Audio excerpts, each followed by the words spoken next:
그렇습니다. 예수님께서 부활하셨습니다. 할렐루야. 죽음의 권세를 깨뜨리고 부활하셨습니다.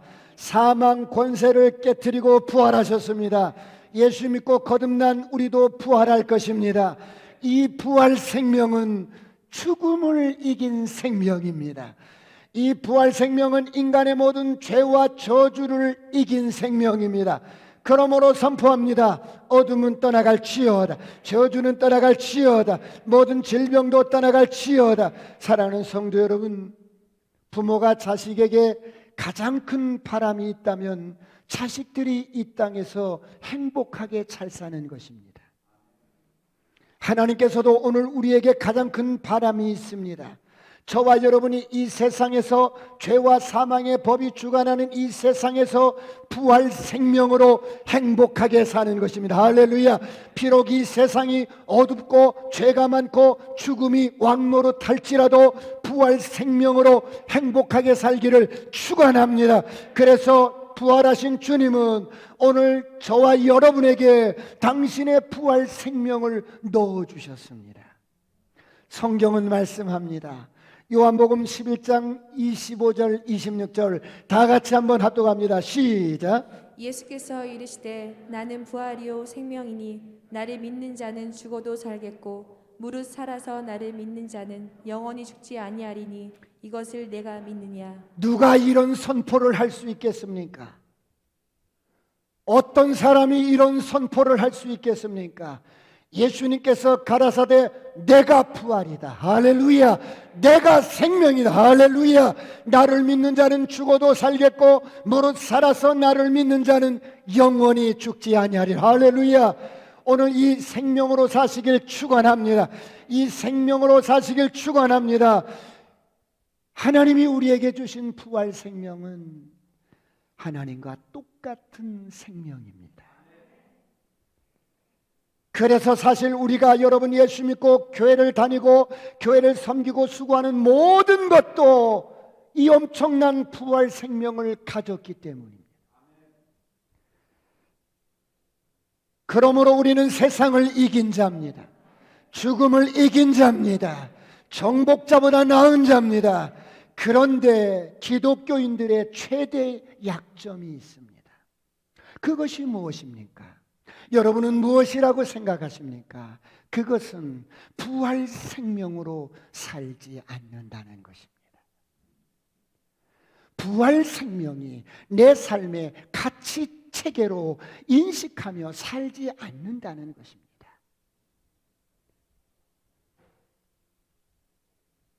부활을 내 삶의 실제 삶의 체계로 인식하며 살지 않는다는 것입니다. 여러분, 삶의 체계라고 하는 것은 내 삶의 근간을 이루는 기초요 가치를 말합니다. 내 삶이 이런 부활 생명을 기초로 이루어졌다는 것을 인식하면서 그렇게 살지 않는다는 것입니다. 그럼 어떻게 사는데요? 예수를 믿어도 우리의 삶의 체계와 상반되는 개념은 사상체계로 믿는다는 거예요. 기독교가 사상이라는 거예요. 부활이 사상이라는 거예요. 복음이 사상이라는 것입니다. 여러분, 사상은 무엇을 말해요? 어떤 철학을 말할 수 있고, 여러분, 사상은 어떤 매력을 가진 어떤 이론일 수 있습니다. 그래서 내가 그 사상을 선택합니다. 그러나 믿지는 않는 것입니다. 그래서 기독교를 사상으로 받아들이면, 부활을 사상으로 받아들이면 변화가 없는 것입니다. 내 삶에 영향을 미치지 못합니다. 아무리 교회를 오래 다녀도 부활을 죽어도 사는 이 생명을, 복음을, 기독교를 여러분 사상으로 믿는 사람은, 사상으로 받아들인 사람은 삶이 변화되지 않습니다. 부활 때문에 가슴이 뛰고, 부활 때문에 여러분 가슴이 벅차고, 부활 때문에 내가 죽어도 다시 사는, 영원히 사는 이 생명 때문에 감격하지 않습니다. 그러나 복음을, 기독교를, 부활을, 기독교를, 이 모든 것들을 내 삶의 체계로, 내 삶의 근간을 이루는 가치로 받아들인 사람은 예수님처럼 살기를 갈망하고 예수님처럼 여러분 삶을 살도록 여러분 모든 것들을 올인하고 집중합니다. 오늘 이런 은혜가 있기를 축원합니다. 부활이 내 삶의 근간이요, 기독교가 내 삶의 체계요, 복음이 내 삶의 모든 가치를 이루는 체계입니다. 그래서 복음은 우리의 모든 것입니다. 부활은 우리 인생의 해답인 것입니다. 할렐루야. 그러므로 성경이 말씀합니다. 갈라디아서 2장 20절, 이것이 부활하신 주님의 목적입니다. 부활하신 주님이 우리 안에 부활 생명을 주신 목적입니다. 다 같이 합독합니다. 시작. 내가 그리스도와 함께 십자가에 못 박혔나니 그런즉 이제는 내가 사는 것이 아니요 오직 내 안에 그리스도께서 사시는 것이라. 이제 내가 육체 가운데 사는 것은 나를 사랑하사 나를 위하여 자기 자신을 버리신 하나님의 아들을 믿는 믿음 안에서 사는 것이라. 내가 그리스도와 함께 십자가에 못 박혀 죽고 그 부활 생명이 내 안에 들어와서 내가 그분과 함께 사는 목적, 부활하신 주님은 우리와 함께 살고 싶어 합니다. 우리 안에 들어오셔서 우리와 영원히 함께 살고 싶어 합니다. 그러나 기독교를 사상체계로 받아들인 사람은 기독교가 다른 많은 사상 중에 나와 잘 맞는다고 생각하는 사람은 교회는 다니지만 삶과 신앙이 별개입니다. 예수는 믿지만 삶과 신앙이 별개입니다. 그렇다면 이 부활 생명을, 이 복음을, 이 기독교를 여러분 내 삶의 전부인 가치로, 내 삶의 사상체계로, 가치체계로 받아들이지 않고 그냥 하나의 사상으로만 여러분 생각하고 사는 사람은 어떻게 삶을 살까요? 내 삶의 주인이 여전히 나로 사는 겁니다. 여전히 내가 주인입니다. 여전히 내가 주인으로 살면 더 가봤자 별 볼 일이 없습니다. 더 살아봤자 별 볼 일이 없어요.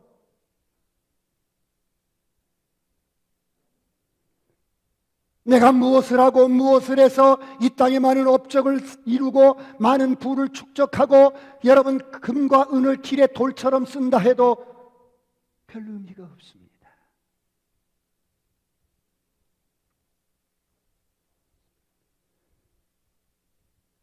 사랑하는 성도 여러분, 오늘 여러분은 어떻습니까? 부활이, 복음이 여러분의 삶의 근간이요, 가치 체계를 세우는, 인정하는 멋진 저와 여러분이 되시길 축원합니다. 축원합니다.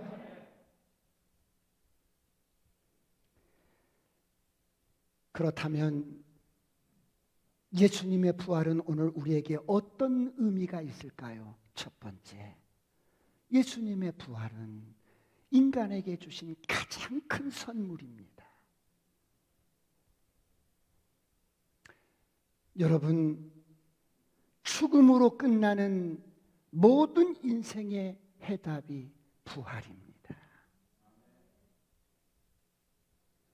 그러므로 부활은 모든 인간에게 주어진 하나님의 가장 큰 선물이요, 우리 인생의 모든 문제의 해답입니다.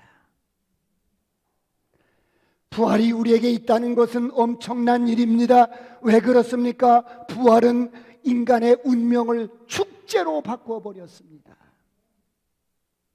이 땅의 영웅호걸, 이 땅의 철새가인, 이 땅의 어떤 자라도 모두 다 죽음 앞에 무릎을 꿇는 슬프고 여러분 어둡고 그런 인생의 역사 가운데 부활하신 주님이 우리에게 부활을 생명으로 주신 것은 죽음으로 끝나버리고 심판으로 끝나버리는 인생의 운명을 완전히 축제로 바꿔버렸어요. 할렐루야.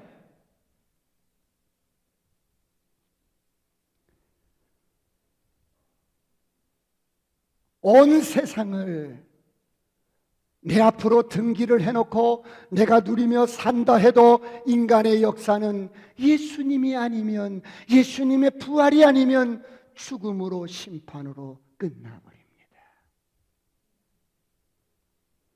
이런 인간의 운명 앞에 부활은 하나님의 가장 큰 선물입니다.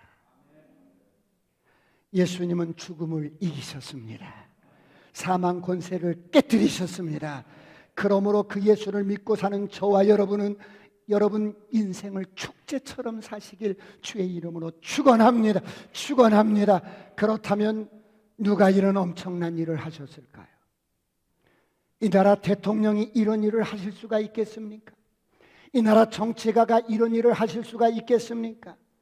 누가 이런 엄청난 선물을, 엄청난 은혜를 우리에게 베푸셨단 말입니까? 바로 십자가의 예수입니다. 할렐루야. 그러므로 부활은 모든 세대, 모든 인간, 모든 교회들이 외쳐야 할 강력한 복음입니다. 예수님이 부활하셨어요. 그 예수를 믿는 사람은 죽음으로 끝나고 심판으로 끝나는 것이 아니라 부활합니다. 할렐루야. 그런데 코로나가 장기화되면서 여러분 나라에서는 어떤 조짐이 보입니까? 이참에 교회 문을 닫게 하자. 이참에 교회 아주 폐쇄시켜버리자. PPT 한 장 띄워주실래요? 교회를 폐쇄하자는 법을 만들자는 발의한 국회의원들의 명단입니다. 이참에 코로나로 인하여 그러는데 교회 아예 폐쇄를 시켜버립시다. 교회를 아예 없애버립시다. 이렇게 법안을 만들자고 발의한 국회의원들 명단이에요.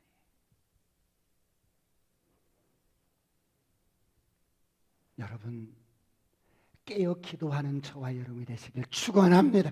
축원합니다. 여러분 하나님께서 우리에게 가장 큰 선물, 저를 보세요. 아파트 한 채에 비교할 수 있겠어요?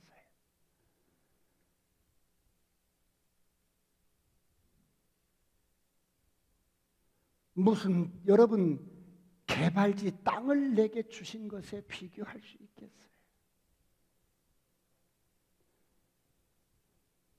울어도 소리쳐도 몸부림쳐도 인간의 힘과 능력으로는 해결할 수 없는 여러분이 영원히 사는 부활 생명을 하나님이 우리에게 선물로 주셨어요.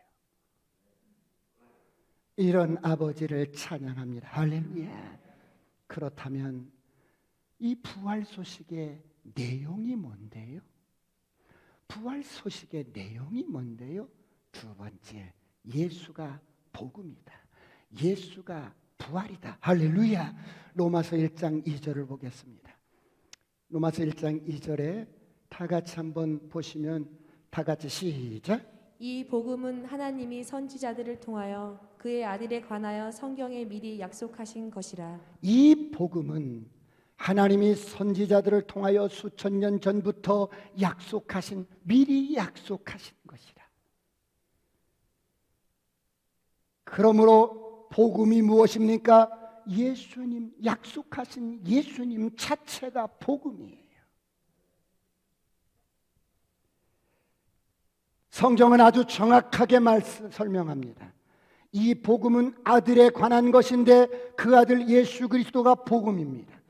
그렇다면 예수님이 복음인데, 그렇다면 여러분 구체적으로 예수님이 복음이라면 예수님의 무엇이 복음이란 말씀입니까?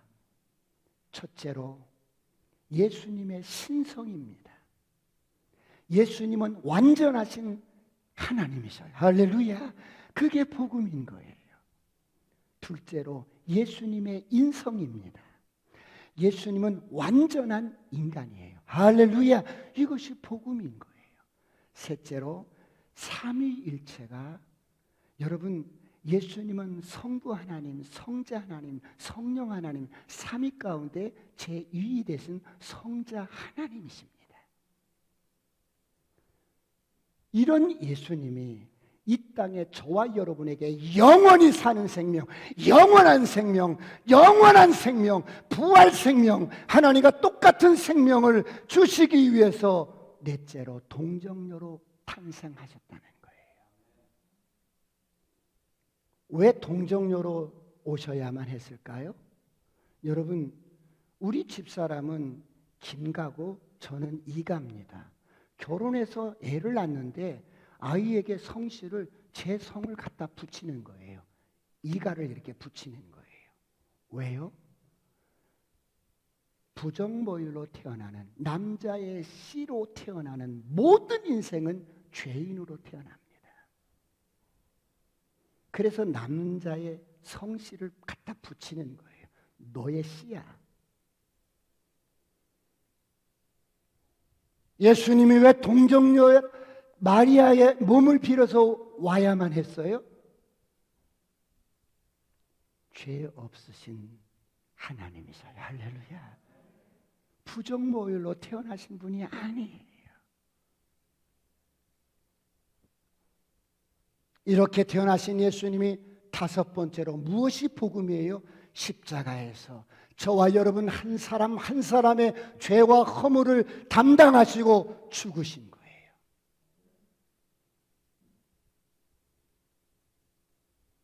죄와 사망이 주관하는 이 세상의 모든 여러분 인생들의 죄를 대신 지시고 십자가에 죽으신 거예요. 여섯 번째는 십자가에 죽으신 예수님이 지옥까지 그 죄의 대가를 지불하기 위해서 지옥에 떨어지셨어요. 그 예수님이 지옥에 떨어지셨는데 우리의 죄가를 갚으시고 담당하시고 당신은 죄가 없으신 것을 확증하고 여러분 확인하기 위해서 부활을 하신 거예요. 그래서 여섯 번째는 복음이 뭐냐? 육체의 부활인 거예요. 예수님이 부활하신 것처럼 그 예수를 구주로 믿고 거듭난 저와 여러분도 부활할 줄 믿습니다. 일곱 번째 복음이 뭐예요? 그 부활하신 예수님이 승천하셨는데 다시 오실 거예요. 이것을 재림이라고 합니다. 이제 이 재림의 한 사건만 남겨놓고 있는 거예요. 이렇게 복음은 예수님이신데 예수님이 이 땅에 오셔서 행한 모든 것들을 일곱 가지로 나누어서 복음의 핵심이라고 하는 거예요.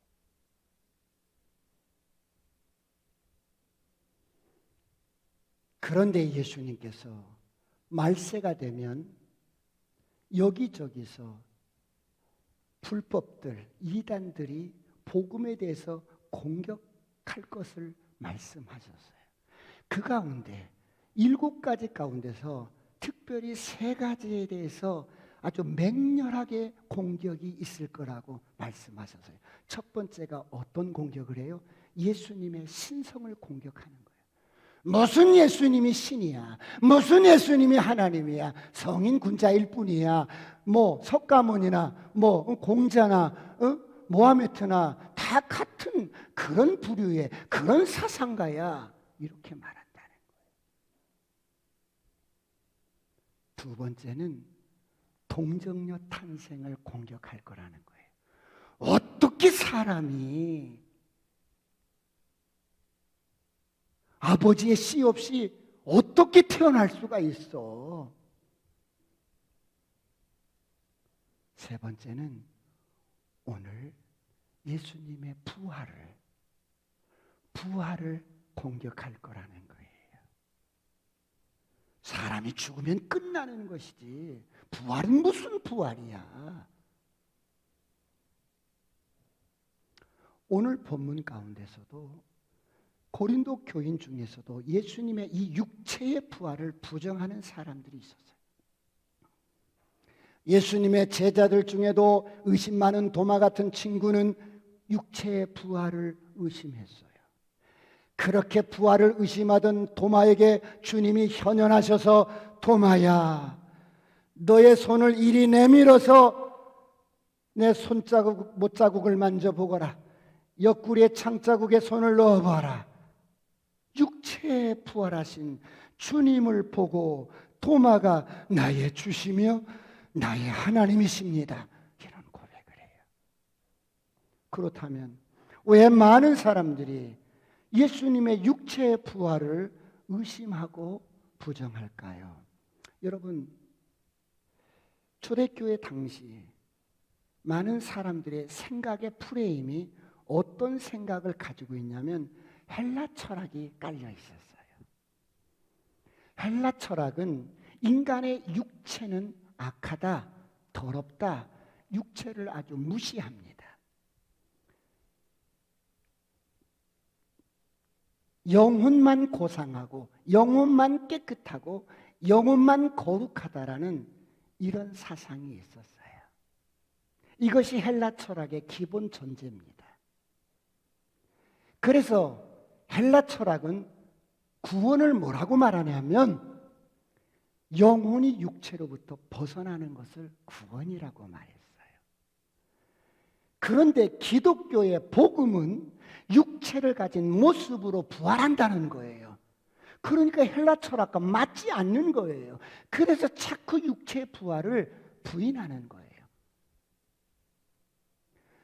그들은 육체가 벗어나야 구원이라고 철학적으로 생각하는데 육체가 다시 부활한다는 복음과 대치가 되는 거예요. 그래서 그들은 육체의 부활을 의심하고 거부를 해요. 이들의 철학적인 사고를 가지고 성경을 지금 평가하는 거예요. 하나님이 하신 일을 평가하는 거예요. 영의 부활이라면 몰라도 육체의 부활은 좀 그렇다고 그들은 그렇게 생각을 했던 거예요. 사랑하는 성도 여러분, 그들은 그런 헬라 문화 속에서 성장하고 그런 가치로 살았기 때문에 그래요.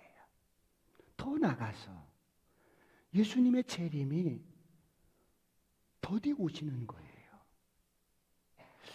살아생전에 그 예수님을 다시 만날 것이라고 생각했는데 아무리 기다려도 예수님이 안 오시는 거예요. 그래서 성도들이 핍박을 받다가 죽어갑니다. 믿음을 지키다가 순교를 당합니다. 그래서 살아생전에 예수님을 맞이하면 좋겠는데 죽어서 땅에 묻혀서 썩어버립니다. 순교하면서 불에 타버립니다. 육체가 없어져 버립니다. 그런데 이제 어떻게 이런 육체를 가진 존재로 부활할 수 있겠느냐? 생각해봐. 이게 맞는 말이겠어? 이러는 거예요.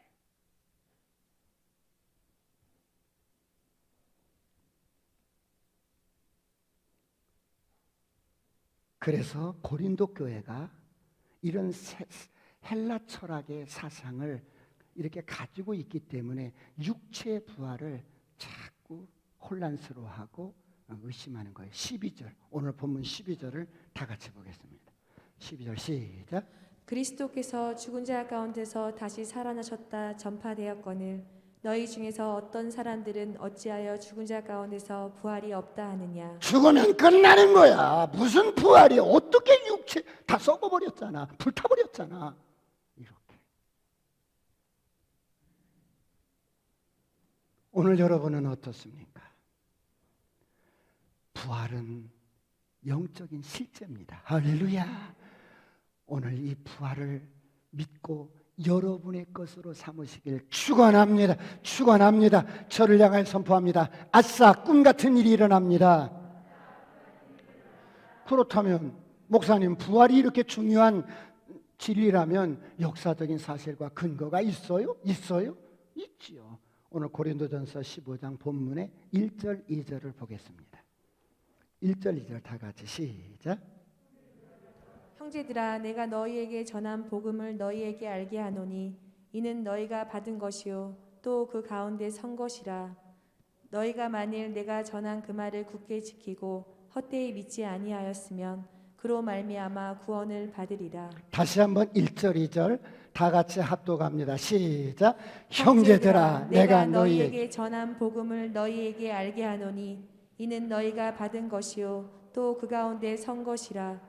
너희가 만일 내가 전한 그 말을 굳게 지키고 헛되이 믿지 아니하였으면 그로 말미암아 구원을 받으리라. 여러분, 진리는 내가 만들어내는 게 아니에요.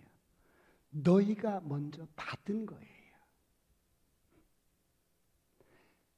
내가 전한 그것을 굳게 지키고 헛되이 믿지 아니하였으면 먼저 받은 것을 굳게 지키라는 거예요. 이것은 교회가 꾸며낸 이야기가 아니다. 이 부활은 누가 꾸며낸 이야기가 아니야.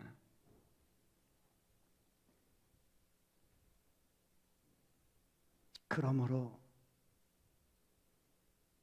기독교는 사상이 아니고 부활은 어떤 사상이 아니고 우리의 삶의 가치 체계로 인식하면서 영적인 실제로 인식하면서 그리스도로 사시길 주의 이름으로 축원합니다. 축원합니다. 그렇다면 오늘 부활절을 맞이해서 마지막 우리가 어떻게 살아야 할까요? 세 번째, 이 생명으로 확실한 부활의 증인으로 살아가시길 축원합니다. 사랑하는 성도 여러분, 부활에 대한 목적자들이 쭉 있어요. 5절, 6절, 7절, 8절 한번 읽어볼까요?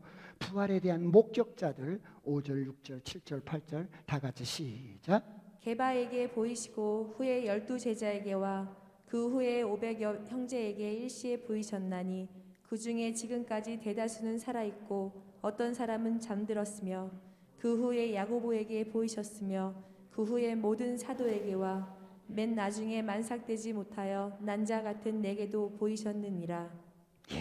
여러분, 말씀을 제가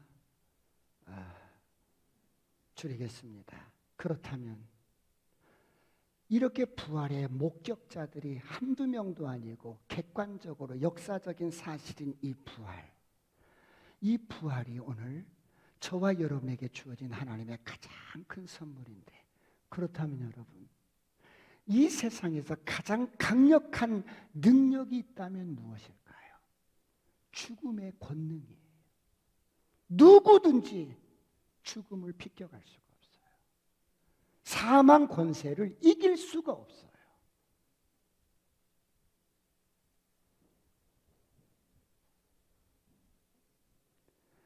이 세상에 살아있는 모든 자에게 미치는 가장 강력한 권능이 죽음의 능력입니다.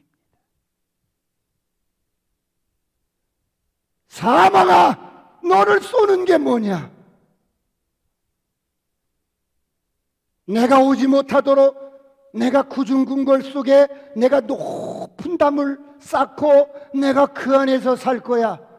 그래도 사망의 권세를 이길 자가 없어요.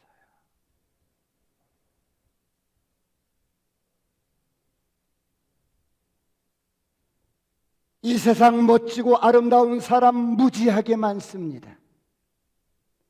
그런데 모두 다 사망 권세 아래 사는 것입니다. 언제든지 죽음이 호련히 찾아옵니다. 모두 다 죽음의 권세를 피할 수가 없어요. 이 세상 것 대단하게 보여도 가는 곳마다 죽음의 냄새가 풍겨납니다. 사실 시한부 인생이지요. 아무도 사망의 능력을 대적하거나 벗어날 사람이 없어요. 이 세상의 임금인 원수마귀가 사망 권세를 가지고 강력한 능력으로 우리를 종으로 삼고 다스리고 있기 때문에. 그런데 여기 이런 강력한 죽음의 권세를, 사망 권세를, 능력을 깨뜨린 능력이 있어요. 할렐루야. 그것이 어떤 것입니까? 바로 부활의 능력입니다. 바로 부활의 권능입니다. 사망 권세를 깨뜨리셨어요. 그렇다면 오늘 예수 믿고 거듭난 저와 여러분은, 여러분이 인식하든 인식하지 못하든 여러분 안에는 이런 죽음을 이긴 여러분 능력 있는 부활 생명이 있는데, 이 생명을 가지고 어떻게 살아야 돼요? 로마서 8장 11절을 보고 말씀을 마치겠습니다. 다 같이 합독할까요? 로마서 8장 11절 시작. 예수를 죽은 자 가운데서 살리신 이의 영이 너희 안에 거하시면 그리스도 예수를 죽은 자 가운데서 살리신 이가 너희 안에 거하시는 그의 영으로 말미암아 너희 죽을 몸도 살리시리라. 예수를 죽은 자 가운데서 살리신 이의 영이 너희 안에 거하시면, 예수님을 죽은 자 가운데서 살리신 이의 영이 죽을 너희 몸도 능히 살리시리라. 할렐루야. 오늘 부활의 생명이 여러분 안에 있습니다. 할렐루야. 부활의 능력이 여러분 안에 있어요. 이 능력을 풀어 사용하시길 축원합니다. 그러면 어떻게 사용할까요? 여러분이 손대는 것마다, 여러분이 선포하는 것마다 부활의 능력이 팍팍팍 나가서 죽은 영혼이 살아나고, 죽은 사업이 살아나고, 죽은 가정이 살아나고, 죽은 영혼이 살아나고, 부활의 능력으로 살아가시길 주의 이름으로 축원합니다. 기도하시겠습니다.